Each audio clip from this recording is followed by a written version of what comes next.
It's good to be back. Yes, it is. It's very good to be back. Topic that I wanted to talk about today is health in general. A lot of things about that. Health has always been something that people may know Yasukeh for. Yes. It's been something that I've had a very large interest in, even to the point to where it's almost recreational. Like I'm always interested in just finding out new things, new modalities, new ways of understanding things. And for the most part in my life, always been the guy who, gets perfect sleep to where people are just jealous of how good I sleep. Always been very athletic, able to move, never really had any big health issues, never had allergies, just able to really kind of, eat anything without issues, never had an allergy, nothing like that. And so pretty much all of my interest in health was from the perspective of one, helping other people around me, and then two, trying to get to a even higher level where it's going from baseline or like a particularly high baseline just from overall. I've always been like I've never been fat once in my life since second grade. Always had a six pack. Never actually gone anywhere past 8 to 12% body fat. Always been in there. 50 pounds up, 8 to 12%. 50 pounds down, 8 to 12%. It was always just about finding new ways of doing things that are better, and then just a dramatic perspective shift that we'll get into later of actually experiencing times to where it's not everything is okay. But first off, want to go into just the basics of everything and sort of my journey doing a whole bunch of martial arts. That's primarily where a lot of athletic background comes from, but then also just doing team sports, getting to like 15, 16, starting to go to the gym. I was following, the chicken, rice, and broccoli bro diets, those kind of things. Eventually, in 2019, was introduced to the idea of carnivore diet, something that was just a radical perspective shift relative to what was there, going from, chicken, rice, and broccoli to pretty much immediately just diving really strict into, ground beef, steak, eggs, cheese. And that's pretty much all that I had for like 3-4 years. And every time I've been introduced to a new health idea, it's always I'm the crash test dummy to try out the new thing to see how it works in order to better understand it so that I can disseminate that information out to other people. And when I was streaming League, that was honestly the thing that I gained the most value from, is whenever I would be disseminating this health information, that I'd just be getting messages of, oh, hey, this thing you said was just amazing. And it just dramatically changed my life. Like that was the biggest value add that I personally have experienced in terms of the satisfaction and gratification through my sort of journey as a content creator. Yeah, one of the big elements that drew me to you as a streamer when I was just watching was I joined the Yasukeh viewership club, if you will, right around the time I think you were maybe year 2 into carnivore. And that dramatic shift in persona from typical League streamers to a guy who, when I would say, oh, what are your recommendations for X thing, for losing weight or for getting stronger? There's not just I don't know, bro, get your calories in order or something in chicken and rice. But watching you disseminate the kind of information on a level where, as a viewer, not the guy playing the game, but as a viewer, I have to sit there and go, hold on a second. I gotta digest what you're saying here. And so I think for a lot of people, it's the same way. Yasukeh is always associated with the cutting edge of the health scene in terms of what people are conceiving in terms of viability. And so carnivore, I first heard about it from you. And carnivore was one of those big things where when I first heard it, my thought was, you can't live without carbs. That just doesn't even make sense. Like, what about fiber or something? And then just watching your journey and watching you go through that, and then other people as well joining in, kind of changed my perspective a little bit on that. And of course, that's not the end of the story in terms of like the carnivore arc and what all is beneficial and not beneficial, but just that experience itself drew me to keep watching. And so, in that regard, I think it is super helpful for people like me who don't have a huge debilitating issue necessarily until I find out I have one. Mm-hmm. Just referring to like my hips were Yep. in terrible shape, had no idea, didn't know this, thought I had everything squared away. But just watching you and being able to ask questions and getting really pretty nuanced answers and a lot of information that's not dependent on or informed by a medical opinion.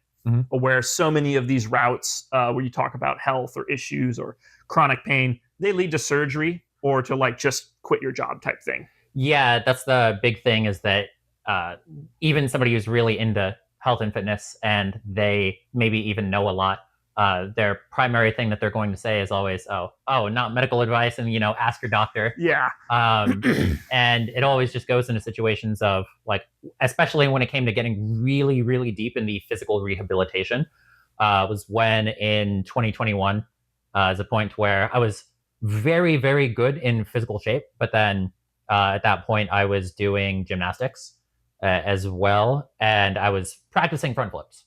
And then there was a time where I front flip and I just land kind of just straight on my bum and perfectly fine there. But then next day I'm just like limping super, super hard. And then, all right, take some rest. And then, nothing's going away. And then eventually, through a very long, arduous process of actually trying to troubleshoot and figure out what's going on. Because when you don't have a base of understanding these things, and when all of the advice that you're given through sort of modern medical or physical therapy sources just leading you down completely useless paths, about like, just rest it more, ice it, and getting some ice will fix your issues. Yeah. Eventually found out that it was piriformis syndrome, so a form of sciatica, where my sciatic nerve, largest nerve that kind of goes down like in your spine and then like through your leg, one of my butt muscles was pinching on that. And there would just be times to where it would legitimately take me like 30 minutes to get across a room because I couldn't even limp. Like any form of pressure or movement on my right hip was just intolerable amounts of pain. And the more and more I found things out, the more that I realized that, my issue isn't necessarily in my hips, it's that I have weak feet. And so doing a lot of barefoot running, barefoot hiking, like I would just go up a mountain, like hour and a half hike, just completely barefoot. And then just training my feet to be stronger. And then also doing a lot of, what we call the funny walk. Yeah. A lot of things to sort of strengthen the hips in ways that powerlifting, which was how my general workout modality went, is just like, how can I be as strong as possible in the big three and stuff like that. Got me to the point to where, this issue is in a place that if I wasn't looking down these super vague niche rabbit holes of the people proposing these modalities have like no platforms whatsoever, but there's just such valuable information there, and then just essentially just taking that risk of just trying it out myself, not really putting any ideas of, like what if something goes wrong, and then just going straight into it, finding relief, and then understanding so much through that journey of, it's one thing to look at these ideas in theory of knowing something versus actually experiencing it and being able to understand something.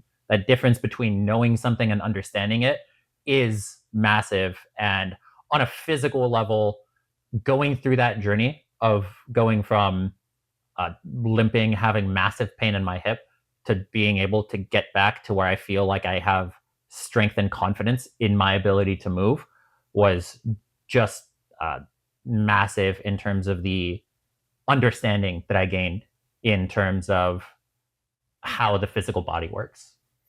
Yeah, I think that's so important because then you're able to bring that to assisting other people. Like you said earlier, your foray into health initially driven almost by, uh, leisure in the sense of, Yeah. oh, I can help people figure things out, Mhm. because the same kind of thought process or the same kind of risk category that you're in, which drives you to excel at certain things, such as League of Legends, which is finding a strategy that's niche and making that work. And that way, then you can apply that in this other avenue. And Mhm. it's like, well, you're just using your brain the way that it's best used for finding information.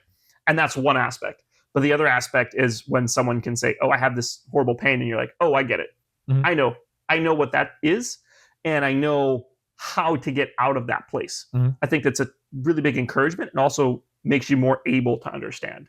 Because if Yeah. you haven't had an experience where you are bedridden or where you are injured to the point where your life just doesn't go on Mhm. unless you solve this injury, you don't get how big it is. Mhm. And we see this kind of attitude towards injuries in the medical field all the time. Put you on a waiting list. We'll figure it out. Go do the physical therapy. Physical therapy's not working. Well, you're not doing it right. You're not doing enough of it. Whatever Let's the thing is that's not working. yeah, let's have surgery. Yeah. Like for the issue that I had at the intensity that I had, I would have been recommended for the surgery for piriformis syndrome, which is all right. This muscle is pinching on your nerve. Let's just permanently cut the muscle and then just leave it at that, so that it's no longer pinching on it because the muscle doesn't even exist anymore. Yeah. It's just removing things. It's the classic scorched earth methodology. And not to jump too far ahead, not the last time you would face being recommended a surgery of just removing a body part. No, let's just get rid of it and forget about it. But so many people are faced with that struggle. I know lots of people who end up in these positions. And the whole concept of calling something a syndrome, whenever you hear, oh, something syndrome, just know that that means they don't know what causes it. Mhm. That's what a syndrome is they're just describing a series of symptoms and saying, well, if you have all these symptoms, then here's your syndrome. It's the thing that's going on, I guess. Mhm. They have no idea what causes it. When I say that, I'm referring to a medical establishment or a doctor. And so when you go to them asking for help, Mhm. they don't understand this thing. Yeah. Whereas if someone like you is looking at it, you're able to go, okay, well, my muscle was not always Yes. pinching on the sciatic nerve. So why? Mhm. And that's a huge part of it. So many people either don't have the mentality to do it when they're injured.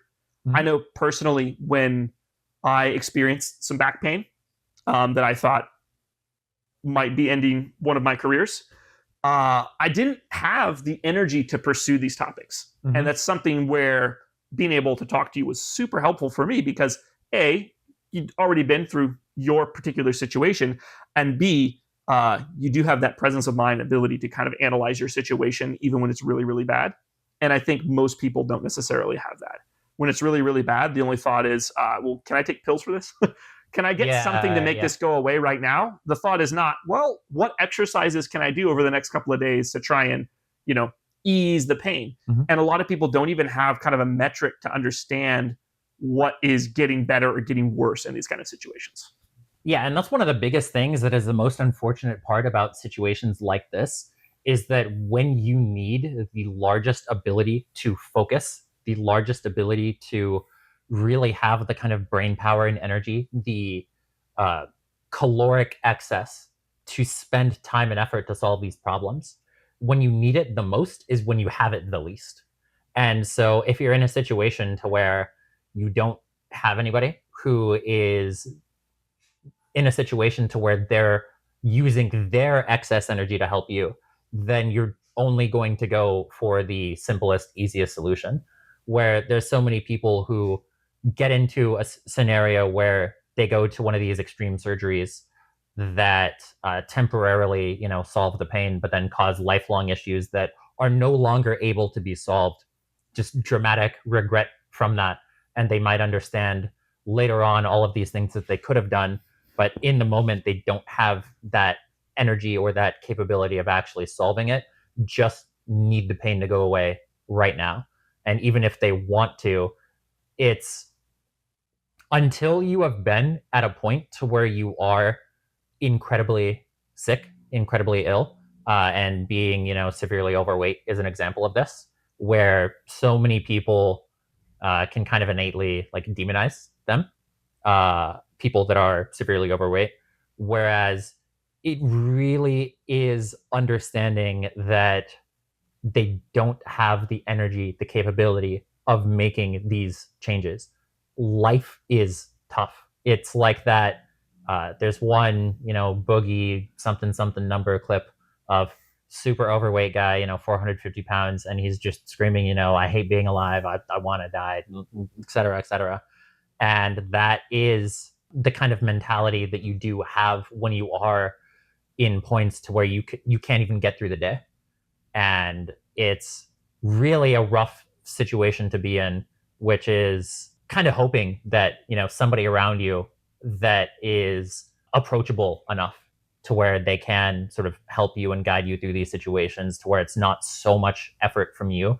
When you are in that level of sickness, you either have to be of a very particular mindset, a very particular person who is able to sort of scrounge deep, like, you're some Saiyan who is just in a battle with somebody who's bringing you from a brink of death, and then you get stronger than you were even at the start. Yeah. That's genuinely the level of effort that it takes to be in that scenario. Whereas for most people, it really is at a point to where if somebody else is at a severely unhealthy state, it has to be like a 95-5 relationship. Yeah. Because that's simply all that can be output when you are at that level of illness relative to what is actually required to solve it. And I want to take a small side tangent here, just because it's perfect and I have to mention this. When you are in that position, you're very vulnerable. You're very susceptible to a lot of different things. And, we talk about the surgeries that almost always end in this kind of lifelong issues, maiming essentially going on. And then there's a similar kind of thing that goes on with people who are overweight or people who are maybe in a bad mental state. The solutions that are presented to them always come through this order of the medical ministry, so to speak. And it's almost always just designed to make your life actually worse. The great example of this is the show Biggest Loser. It's a really hit show. People try to lose weight on the show, and many people do lose weight. But then there's we call it Biggest Loser syndrome. They lose all that weight, and then they're doing this by lowering the caloric intake and upping their output. And what happens is, after they get off the show, or sometimes while they're on the show, they just stop losing weight. No matter how low they go, they're more tired than they ever were. They're working harder than they ever were, and they're eating less than they ever have, and they're gaining weight. Yeah, for them to be at a stable weight, they're needing to eat legitimately 1,200 calories a day, and they're a 200-pound male. Yeah. Like, that's just absolutely insane to think about. Like, that's the kind of food that, a 90-pound female, 80-pound female, like young prepubescent would be eating at that point. And so if you're a 200-pound male, that's just dramatic difference in terms of there's clearly something that is dramatically going wrong, where the Biggest Loser model of how to lose weight is the method of losing weight that most people are being given. And these people are being put into a situation to where they both have the public pressure of all of the eyes are on them, all of the cameras are on them, so they need to be a little bit more honest, and they're going to have more willpower because they're in this situation where, there's a whole bunch of money if I lose weight. It's huge motivation. Yeah, huge motivation. They want it as much in the situation where they're going to want it as much as they would ever want it. And they have all of the trainers, all of the food, all of the dietitians. And then they're still in a situation to where just the issue is not only being not solved, but it's actually getting worse. Yeah. Because they actually are genuinely in a worse spot relative to where they started, because not only have they gained all of the weight back, but their metabolism is just completely destroyed. And this is the ideas of health that people are being given for losing weight, which is why so many people genuinely do try to put in the effort of losing weight, and it doesn't work. And then so all of a sudden they just give up because they've done everything that they've been told by the authorities and the medical establishment. And when that doesn't work, there's no other alternative option that they've been given. So you either look into alternative health spaces and find that, oh, hey, there's actually a billion ways of losing weight that don't make you want to off yourself, or you just give up. it takes a certain personality type to consider that there is something more than just ask your doctor about this. Yeah, and you have to be on guard in that particular arena, because just understand that these even if someone inside that system does want to help you and cares about you, they went to a school that is administrated by and funded by people who hate you. Mhm. They don't want you to be happy. They don't want you to be healthy. So this kind of goes in. Something we talked about earlier is just, you go into the hospital. You have to really know why and know exactly what you want out of the hospital. If you have a general practicing doctor and you're going to ask him, consult him about health, he's going to want to take blood levels and check your cholesterol, and then he's going to give you all this advice on that. So many people have gone down this road, and it's actually much, much easier to stop eating entirely than it is to go into a calorie deficit. Just from an urges perspective of how your body responds to a restricted diet versus actually just not eating at all. And so just understand that it's set up for you to fail. And when you know that, then if you do try these things and they don't work for you, don't be discouraged, because it was literally intended for it to not work for you. That was part of their plan. So when you move to alternative health spaces, it can be really helpful to have someone who says, oh yeah, this thing is actually for X and this thing is actually for Y. We don't actually cross these two, or there's different plans and different thoughts. There's therapy diets, which are not necessarily about losing weight, about getting healthy, which is another conflation, right?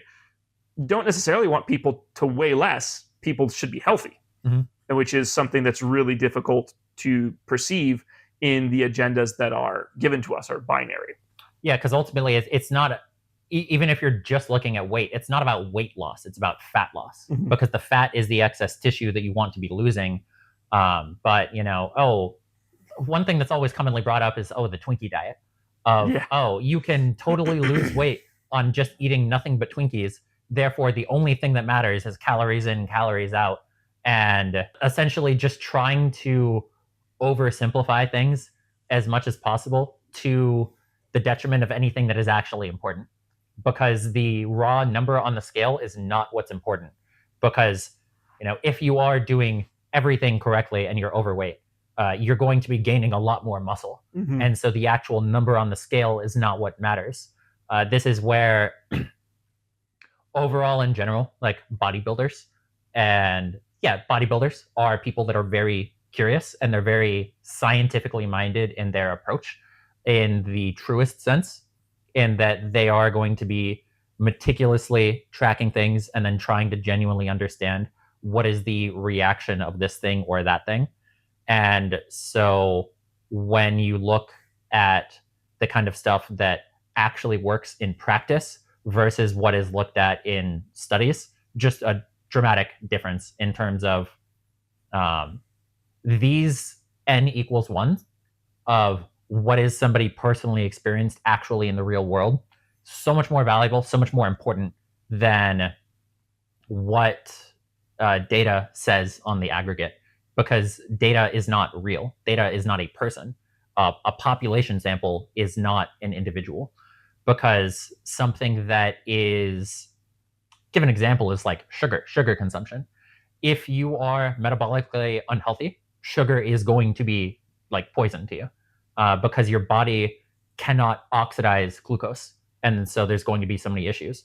But if you are healthy, like, sugar is one of the best things that you can have, because your body can actually process it and use it as fuel, and it's the most readily available fuel source, so that you can properly have as much energy as possible to go out throughout your day on demand, and your body isn't relying on stress hormones whatsoever. So in that context, you have to look at the n equals 1, because that's what is actually real. Whereas if you look at a population sample of, what amount of sugar do people eat versus what is the average health outcome relative to the amount of sugar being eaten, because somebody who's having generally, one idea is that limiting a single macronutrient will lead to weight loss, no matter what it is, really. Right. Or at least with like protein or fat. You can do really high carb diets, and then 20, 30 grams of fat. and lose weight, or you could do really high fat diets and lose weight. But then if you take sort of population averages, you don't know whether or not that 300 gram of sugar a day person, if they are properly oxidizing their glucose, properly utilizing it, or if they're not. So it's completely useless to look at a population when you're looking at several individual unique systems that have nothing to do with each other, and the data for one person completely useless to a different person. One of the big graphs that you can see all the time, a lot of people will talk about is, oh, here's the level of obesity in America, and then here's like the sugar level consumption in America per capita, right? It's all just like linked together going up, right? Mm-hmm. And a lot of people just kind of don't understand the relationship with sugar in general and how the body craves it and desires it. Mm-hmm. When you're malnourished, it's really simple energy, and it's much easier to break down than, say, protein. Mm-hmm. So in that regard, a population that is obese because they are sick is going to want and desire to crave more sugar. Mm-hmm. You know, talking to people like my grandparents, be like, back in my day, we drank, you know, an 8-ounce can of soda. We were like, ooh, so full. And nowadays people are knocking back, you know, 64-ounce sodas. And they're like, well, that's the problem. Actually, that's a symptom of the problem, which is, you know, the not being healthy. One of the things that is really kind of core to understand about the modern age is that our generation is so, by and large, unhealthy compared to former generations, which kind of goes into your next stage in life, you know, post hip issues, moving to other issues, how at the core we're unhealthy.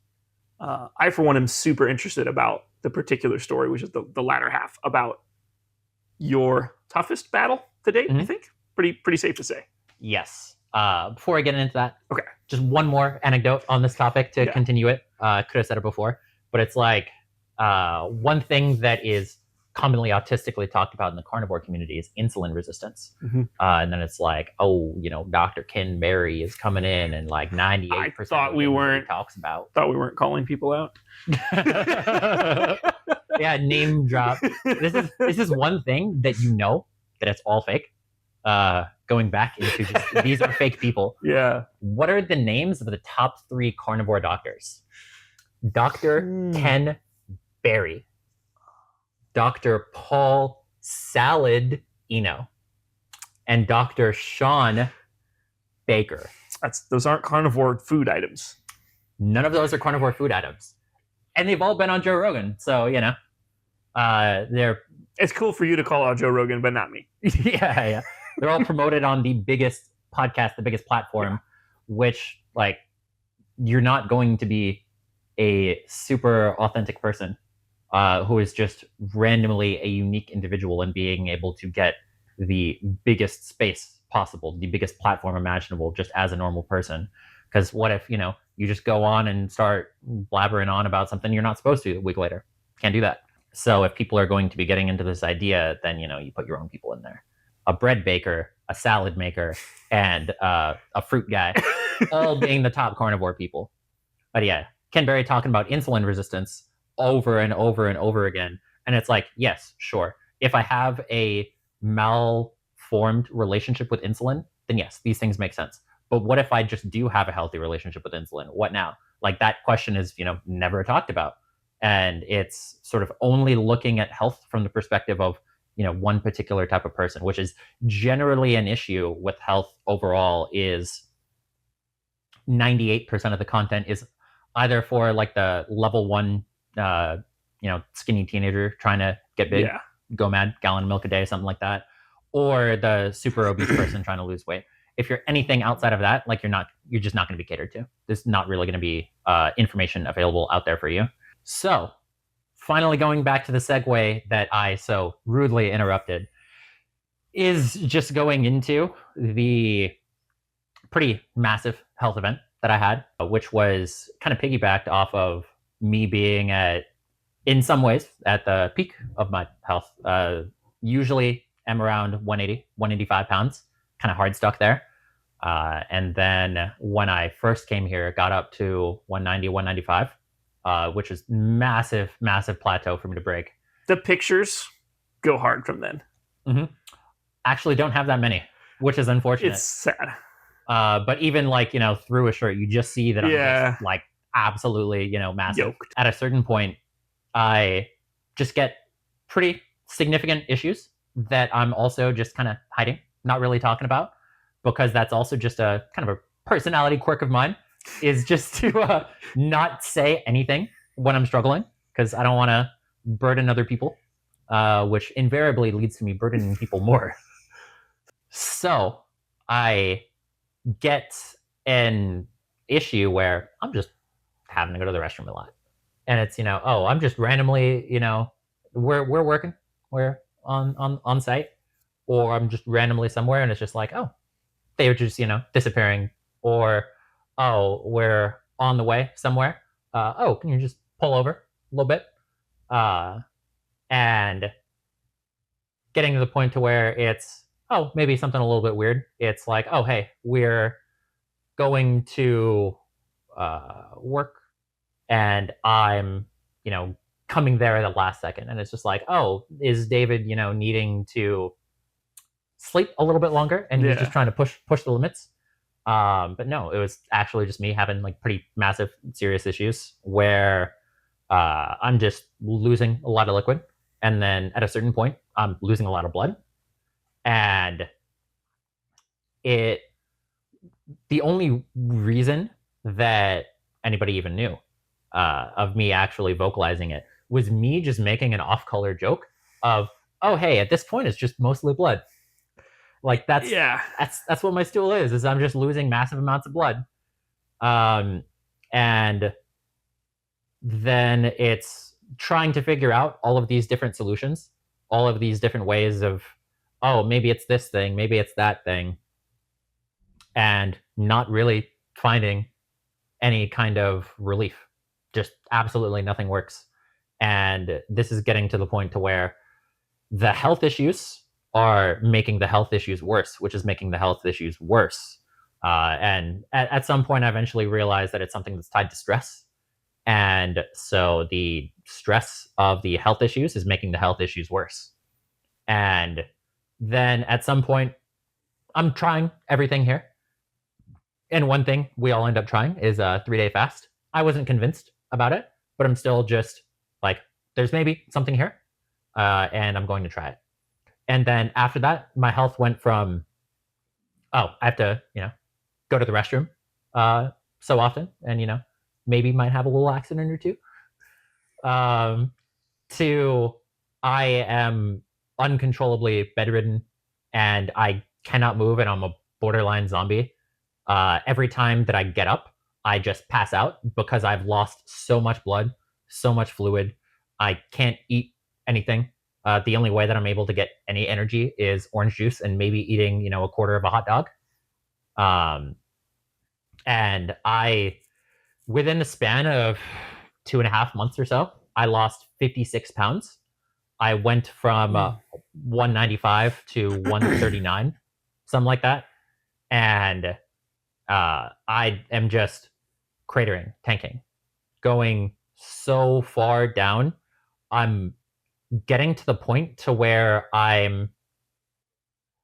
because I had to get up every 5 minutes at night to use the restroom, I am not getting any sleep whatsoever. And I start getting massive levels of like delusions in that I'm referring to myself as the royal we, as disassociating myself into various different body parts and creating all of these elaborate stories that I truly believe of just things that just could not happen, and creating scenarios of, oh, me going to the restroom is like helping somebody else, and like all of these things that I have to prepare because I'm just unable to get any sleep whatsoever, and I'm just trying to make sense of these things.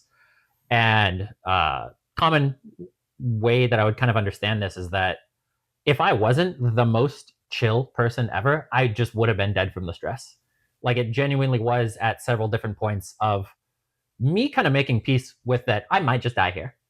Like this is a totally real possibility. Going back into stealing body parts, with me eventually figuring out that it was ulcerative colitis, the modern medical system at the point that I was at, which is very unbelievably severe point, is that the solution would have been to take out subwoofer of my colon and intestines. And then I would have had to, poop in a bag for the rest of my life, which would have just been something that I would have been not okay with.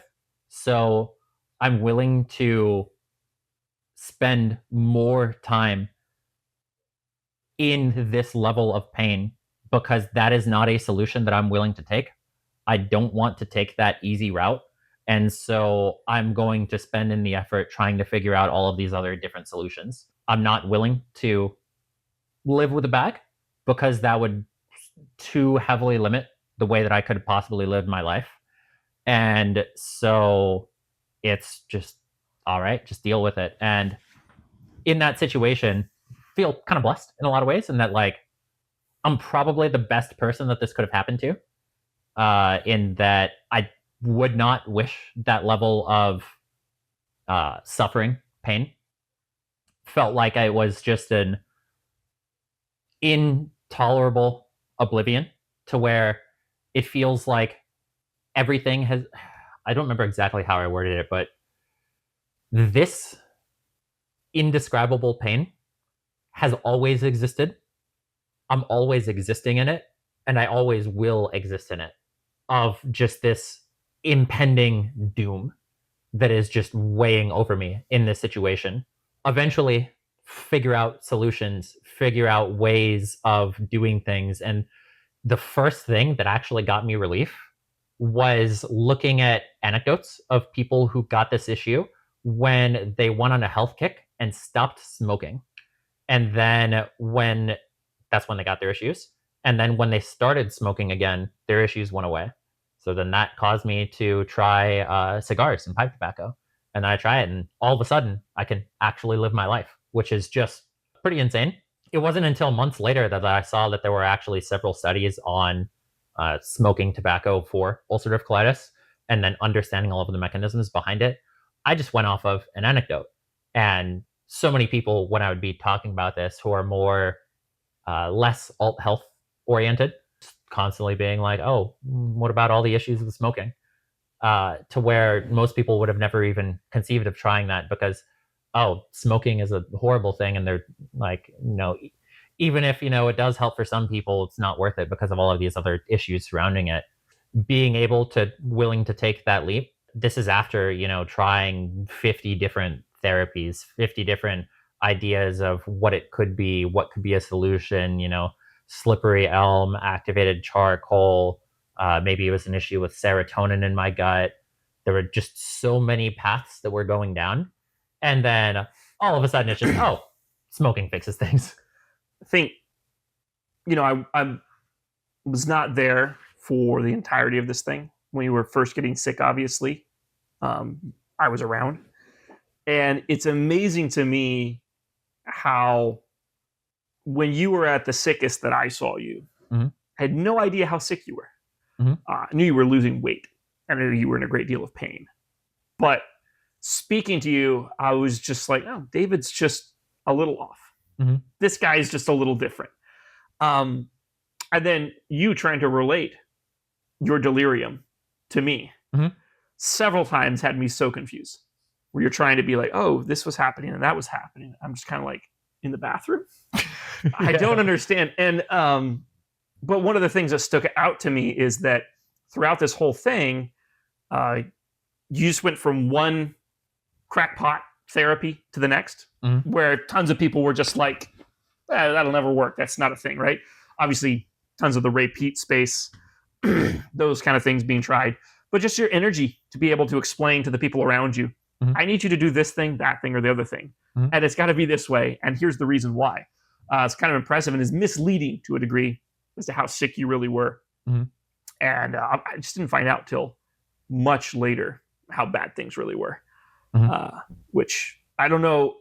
It's kind of a double pronged personality trait in the sense that not reaching out for help can be bad, but at the same time, I always felt like you have this, Mhm. and maybe you didn't feel that way, but it just seemed like, oh, he's so on top of it, except for when he's talking his delirious helping people thing. Well, I didn't understand that, but it just stood out to me. And then when you went back home and then hearing more about it, it's kind of like, wow, that was really, really bad. Yeah. All the things you tried, because my experience with most people is once they get sick, they maybe try one thing. And if that thing doesn't work, they just give up. It's kind of, I mean, my experience as well. Like if I have the flu or if I am sick, it's like, oh, I'll try this thing. I'll just wait it out. Obviously, waiting it out wasn't an option for you. And so that kind of strength gives you also the perspective into people's lives. And it's something that kind of opened my eyes as well. I'd never seen someone so sick up close and standing out like that, in the sense that you don't perform the way people who are not as sick perform. Kind of made me want to understand, how do people who are in such bad health shape function, and the change in the brain function, the change in the energy levels. I just never would have expected it. And then hearing more of your story and hearing basically the other half of it, where things got, I can hardly imagine, even worse.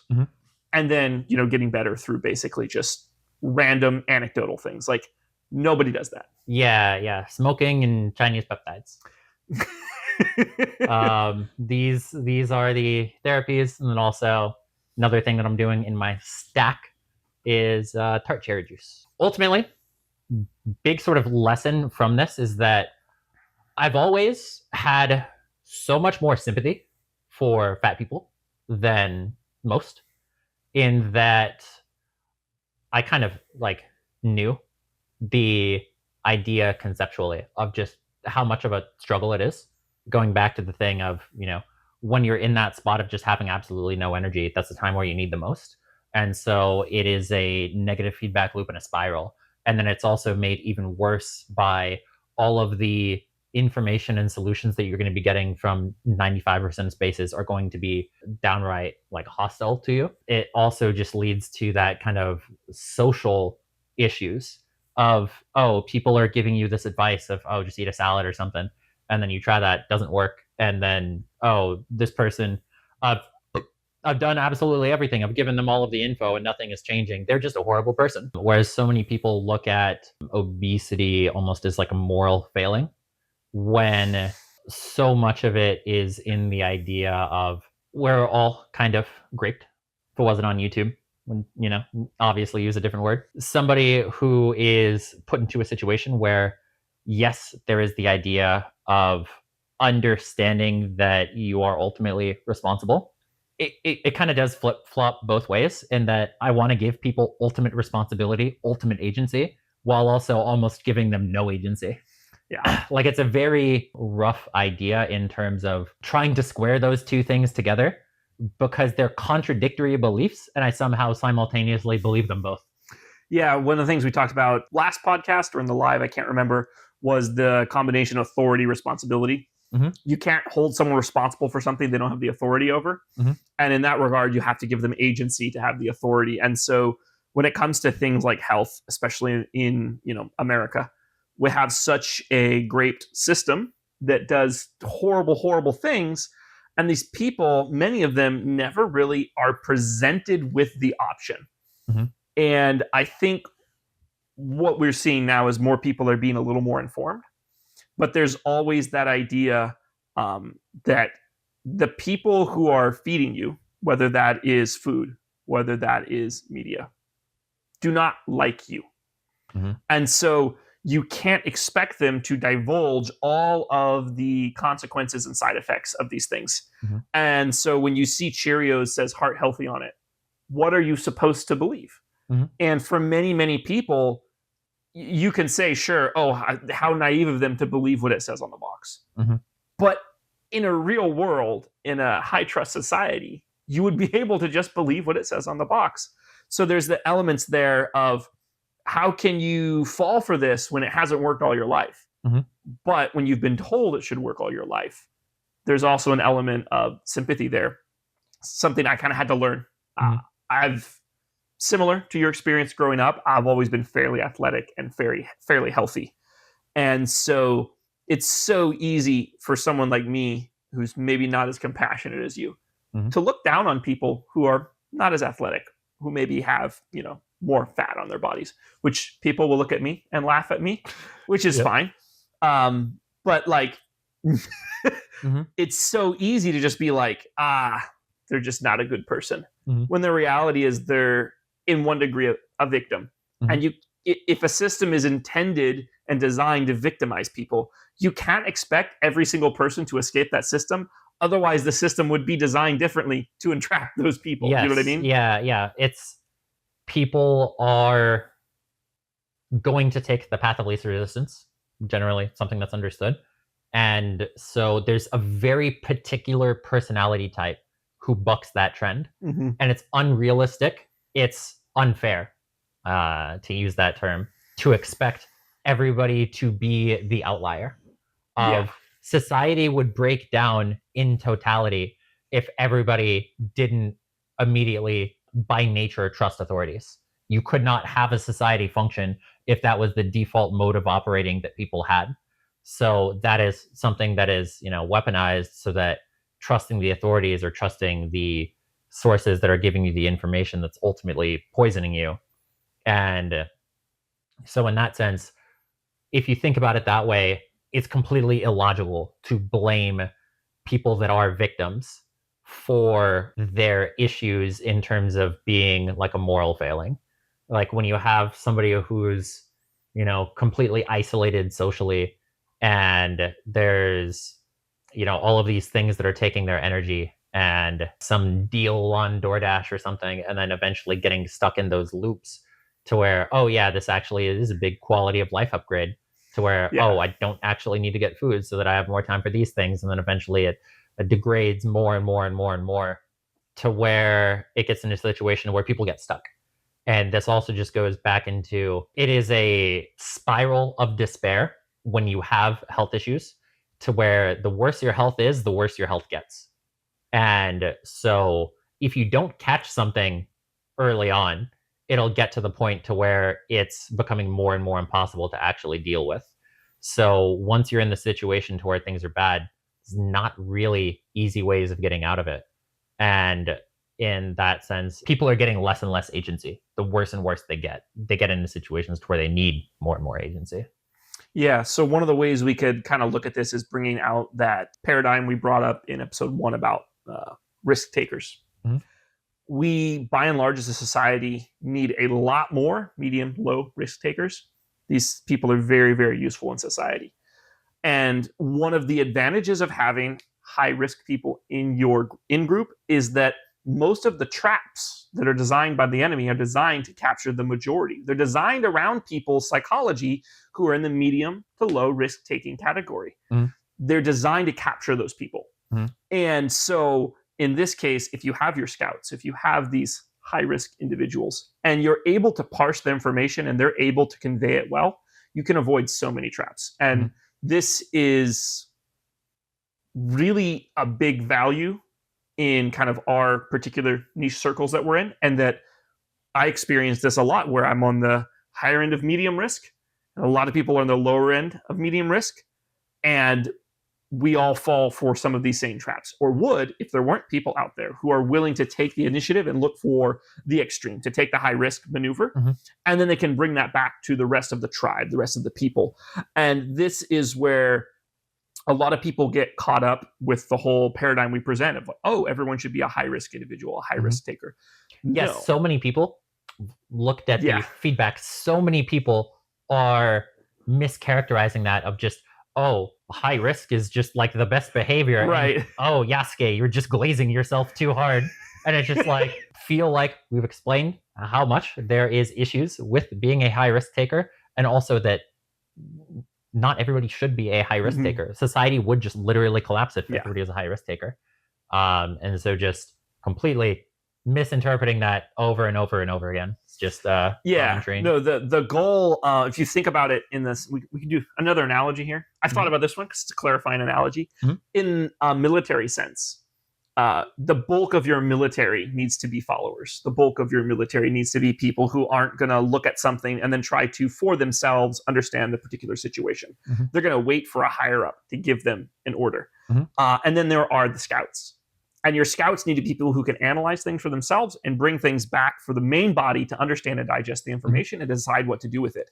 But one of the big complaints about almost all of these kinds of units throughout history, scouting units, special forces, and recon units, the complaint is always these guys don't do very well in a big battle. They don't hold the line. They don't stay where they're supposed to. They're erratic and they're unpredictable. Always trying to do their own thing. Always trying to do their own thing, and it's not helpful to the whole. And so understanding that, no, high risk is valuable because of how few they are, and in their specific niche, they're valuable. You need to have them. But understand that trying to be Mr. High Risk is, if you're not naturally out of the way, it's just devastating to you. This is not a socio-sexual hierarchy we're discussing here. The high risk takers are not at the top. They're in a specific role. And the guys that are most valuable, that you need the most of, are medium to low risk takers, because these people are going to do the thing that they're not just told to do, but that has worked time and time and time again. Whereas high risk takers are always like, well, this strategy worked 9 times out of 10 last time. Let's do something different. I don't know why you would do that. I don't understand. So just a kind of a clarifying analogy. Your scouts don't fight your battles. And there's plenty of situations where your scouts are completely useless to you because the battle's already, the field is set, the battle's underway. Is known. You don't need the scouts anymore. And we can find ourselves in those situations. We were discussing a little bit about how information in the modern age can be something super valuable to people, and it can be invaluable, or it can be of literally zero worth.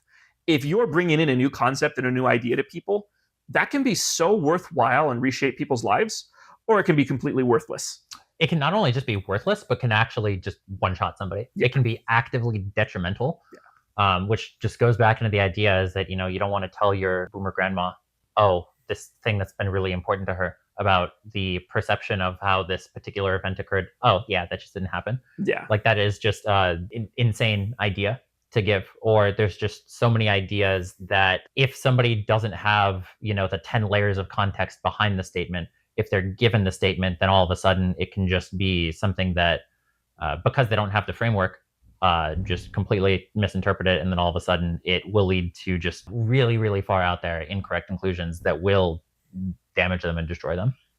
So kind of a follow-up on that in terms of just, it's not the end of your story because obviously you recovered, doing pretty well. But I'm curious because in 2022, a lot of my thought was around kind of the carnivore diet and low carb and stuff like that. And there was a lot of people that were on this, and I'm more of a follower. You having gone through a bunch of different stuff, can you talk us through kind of like your idea of a good diet? And maybe this is bad because I don't want people to think like this is the only good diet, but what is it when you're eating or when you're shopping you're looking for? What are pros and cons? Because obviously you do this a lot, and you shared some of it with me, and I'm always the guy that's just like, wait, what was that? Write it down and go look for this thing. Yeah. So like when you're shopping, what goes through your head when you're like, I'm going to buy food? So this is a really big question in terms of there are so many different paradigms of health, so many different paradigms of eating and understanding. And it's really a big question of what are the actual goals that you're sort of striving for in the context of, you might look at somebody, this is more in the physical fitness space, but it relates one-to-one with health, is that you look at somebody like Mike Mentzer or somebody of this particular philosophy, and it's like, oh, all of these things work, and this person is exactly where they would want to be relative to their goals. But the question is that, there's not really any thought towards athleticism in that sort of paradigm, whereas athleticism is something that you need to have a lot more reps, deliberate reps, to where you are constantly doing optimal form, not breaking form, and then getting more and more volume in. Whereas if your goal is to purely gain, as much size, then that can be a sort of a completely different goal. Whereas if you are losing weight, that's a lot different than if you're trying to gain weight, or if you're trying to maintain, or if you're trying to do a body recomposition, or if you are working out some, or if you're not working out at all and you just want to be as healthy as you can while not really caring about going to the gym. So there are so many different ideas and paradigms to where some things can be useful when you are on one way of life. And that's ultimately biggest thing is that your eating should be based around the core fundamental principle of getting as much valuable nutrition as possible. In terms of, there are certain things that are just kind of completely useless, and then certain things that are more useful. In that, if you're getting sugar, right, you can either do two things. You can get apple juice, you could get orange juice. And apple juice still has sugar, so you're still getting that like readily available energy through that.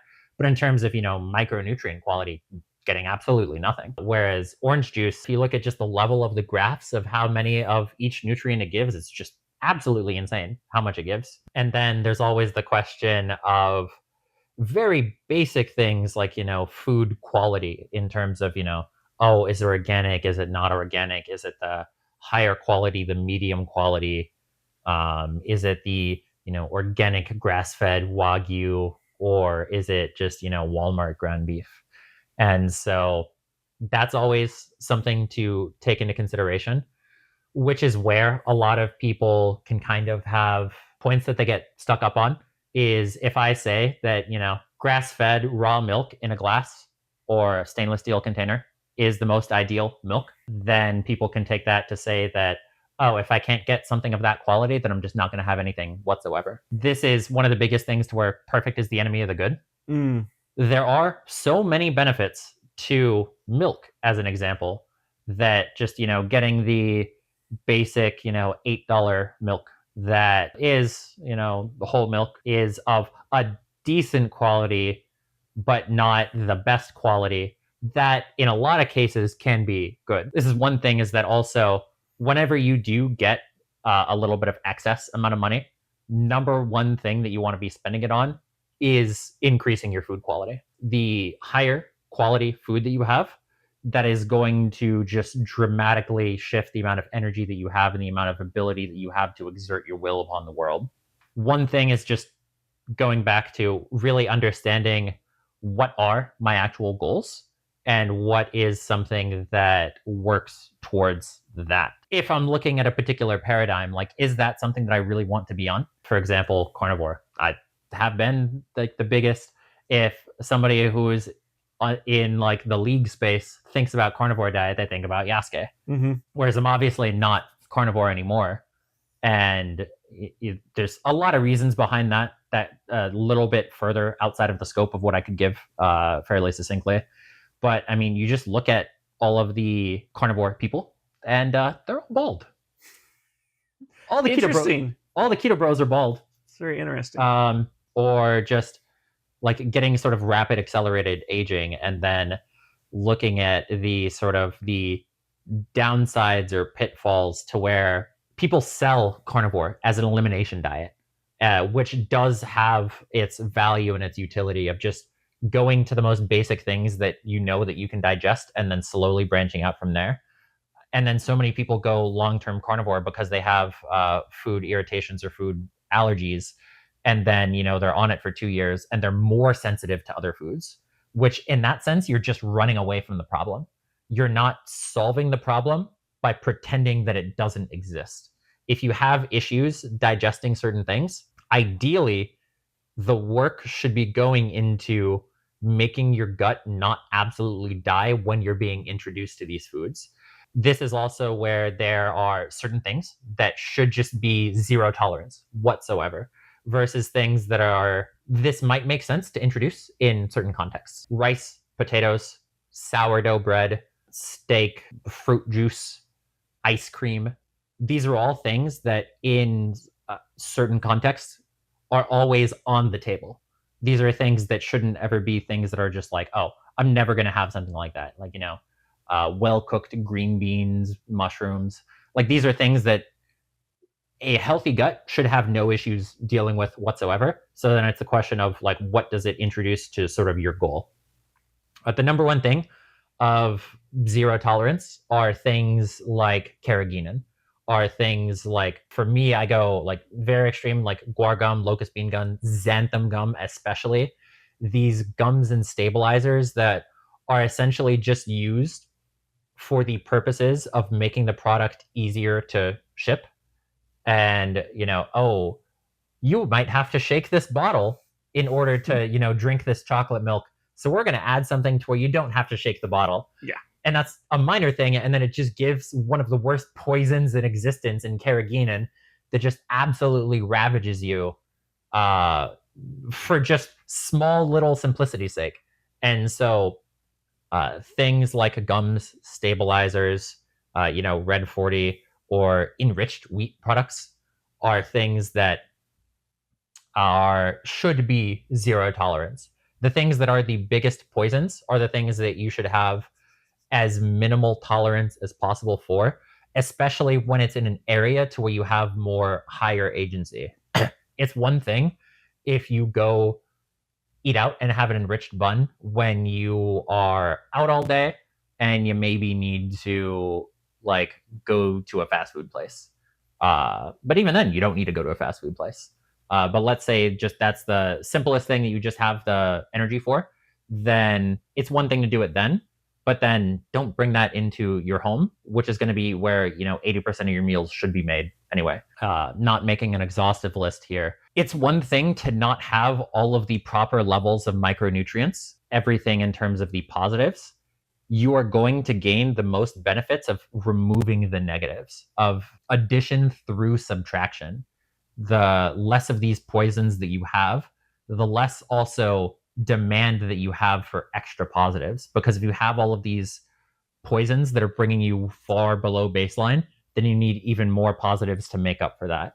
A just obvious example is that stress depletes magnesium, and everything stresses your body out. All of these poisons are stressing your body out in all of these different ways. So it's going to make the magnesium demand that you have so much higher. Whereas if you just get rid of the poisons, then you're going to need a lot less to get to whatever sort of healthy baseline, healthy benchmark.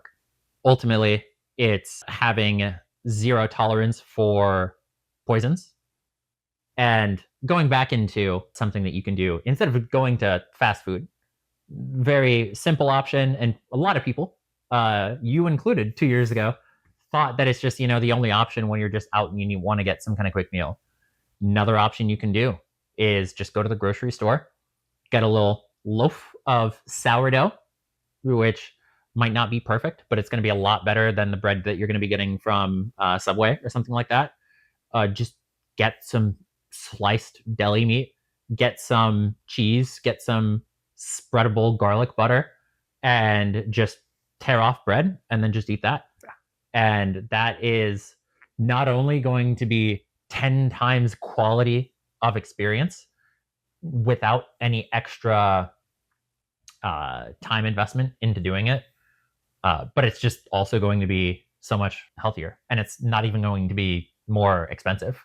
So in every way, you're just gaining, and you also just feel more like a Frenchman. Feel like you're really eating. Yes, you feel like you're actually eating something that is substantive, and it feels like you're not just molesting your gut. After you eat it, you'll say, "It's been real." It's been real.